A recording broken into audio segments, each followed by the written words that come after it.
নমস্কাৰ ছাত্ৰ ছাত্ৰীসকল, আজি 2026 বৰ্ষৰ বাজেট অধিৱেশনৰ শেষৰটো দিন। আজি কেইটামান গুৰুত্বপূৰ্ণ সিদ্ধান্ত আমাৰ অসম চৰকাৰে লৈছে। আমাৰ অসমৰ মুখ্যমন্ত্ৰী ডক্টৰ হিমন্ত বিশ্ব শৰ্মা ছাৰে স্কুটিৰ ওপৰত নিযুত বাবু আৰু নিযুত মইনা আদিৰ ওপৰত কিছুমান বিশেষ গুৰুত্বপূৰ্ণ সিদ্ধান্ত লৈছে। সেই সিদ্ধান্তসমূহ জানিবলৈ হ'লে তোমালোকে ভিডিঅ'টো স্কিপ নকৰি একেবাৰে শেষলৈ চাবা। আৰু জয়ন্ত মল্ল ডাঙৰীয়া অসমৰ বিত্তমন্ত্ৰী, তেওঁৰ দ্বাৰাও কিছুমান সিদ্ধান্ত লোৱা হৈছে। গতিকে তোমালোকে ভিডিঅ'টো প্ৰথমৰ পৰা চাই যোৱা, তেনেহ'লে সকলোখিনি গম পাই যাবা। এই সন্দৰ্ভত আমাৰ অসমৰ মুখ্যমন্ত্ৰী ডাঙৰীয়া কি ষ্টেটমেণ্ট দিছে, সেই সকলোখিনি তোমালোকৰ মাজত আমি দেখাম। গতিকে আহা প্ৰথমে আমি কেইটামান ইম্পৰ্টেণ্ট বিষয় তোমালোকৰ আগত আলোচনা কৰোঁ।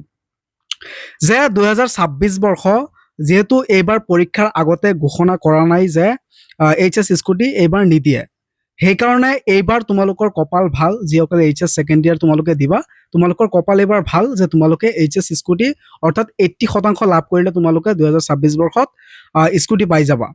তোমালোকৰ ভাগ্যটো ভাল। আৰু এটা কথা ষ্টেটমেণ্ট দিছে আমাৰ অসমৰ মুখ্যমন্ত্ৰীয়ে যে যিহেতু 2027 বৰ্ষত যিসকল ছাত্ৰ ছাত্ৰীয়ে HS দিব তেওঁলোকৰ বাবে স্কুটি ৰখা নহয়, কাৰণ সেয়া বহুত কাৰণ আছে। গতিকে তোমালোকে আমাৰ অসমৰ মুখ্যমন্ত্ৰী কি কয় সেইটোতো শুনিবাই। 2027 বৰ্ষত তোমালোকৰ বাবে সেই স্কুটিটো দিয়া নহয়, অৰ্থাৎ 2027 বৰ্ষত যিসকল ছাত্ৰ ছাত্ৰীয়ে HS দিবা তোমালোকৰ কপাল বেয়া বুলি আমি ধৰি ল'ব পাৰিম। বহুতো ছাত্ৰ ছাত্ৰীয়ে এইটো ভাবিব পাৰে যে এতিয়া আমাৰ লগত ইনজাষ্টিচ হৈ আছে। হয়, এইটো ঠিকেই একচুৱেলি আমি ভবা মতে, কিয়নো এইটো ইমান বছৰ ধৰি যিহেতু দি আহিছে সেইটো দি দিব লাগিছিল। কিন্তু চৰকাৰৰ তাত লক্ষ্য বেলেগ। চৰকাৰে এইটো কৈছে যে বহুতো ছাত্ৰ ছাত্ৰী এনেকুৱা হয় HS-ত 79.9% হয়, ইয়াৰ পিছতো তেওঁলোকে স্কুটি নাপায়, যিহেতু 80% হ'ব লাগে। সেইকাৰণে আমাৰ অসমৰ মুখ্যমন্ত্ৰী ডক্টৰ হিমন্ত বিশ্ব শৰ্মা ছাৰৰ তাত বহুতো এনেকুৱা এপ্লিকেশ্যন যায় যে আমি অলপৰ কাৰণে পোৱা নাই, আমাৰ কাৰণে কিবা এটা কৰক। সেইকাৰণে আমাৰ অসম চৰকাৰে সিদ্ধান্ত এটা ল'লে, এই যিটো স্কুটি স্কিমৰ টকা, সেই টকাটো তোমালোকৰ যেতিয়া HS পাছ কৰিবা তেতিয়া তোমালোকৰ নিযুত মইনা আৰু নিযুত বাবু সেই আঁচনিসমূহত আৰু অলপ বেছিকৈ এড কৰি দিয়া হ'ব। বা আগতে যদি তোমালোকৰ 1250 টকা দিয়া হৈছিল, ইয়াতকৈ ওপৰঞ্চি দিয়া হ'ব। আৰু নিযুত বাবুক যদি 1000 টকা দিয়া হৈছিল, তাত আৰু এড হ'ব। সেইকাৰণে আমাৰ অসমৰ মুখ্যমন্ত্ৰী ডক্টৰ হিমন্ত বিশ্ব শৰ্মা ছাৰে এইটো এটা নতুন পদক্ষেপ গ্ৰহণ কৰিলে। এতিয়া তোমালোকলৈ মোৰ এটা প্ৰশ্ন, যে তোমালোকৰ মতে নিযুত বাবু বা নিযুত মইনা আঁচনি দিয়াটো ভাল নে স্কুটি যিটো স্কিম আছে বা স্কুটি তোমালোকৰ মতে দিয়াটো ভাল, সেইটো তোমালোকে কমেণ্ট ছেকশ্যনত জনাবা।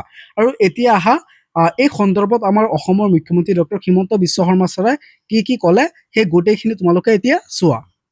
80%ত আমি স্কুটি দিওঁ, 79.9ত কিছুমানে নাপায়।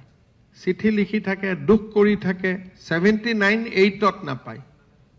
80 পোৱা আৰু 79 পোৱাৰ মাজত এইটোতো এটা চান্স হয়, কোনোবাই নম্বৰ বেছি দিলে কম দিলে। সেইকাৰণে আমি চিন্তা কৰিছোঁ যে আমি যিখিনি পইচা বাচিব আমি নিযুত মইনা আৰু নিযুত বাবুত দি দিম, যাতে সকলো ল'ৰা ছোৱালীয়ে পাব পাৰে। কিন্তু এই বছৰ যিহেতু পৰীক্ষাৰ আগত আমি ঘোষণা কৰা নাছিলোঁ, সেইকাৰণে এই বছৰ আমি স্কুটি দিম।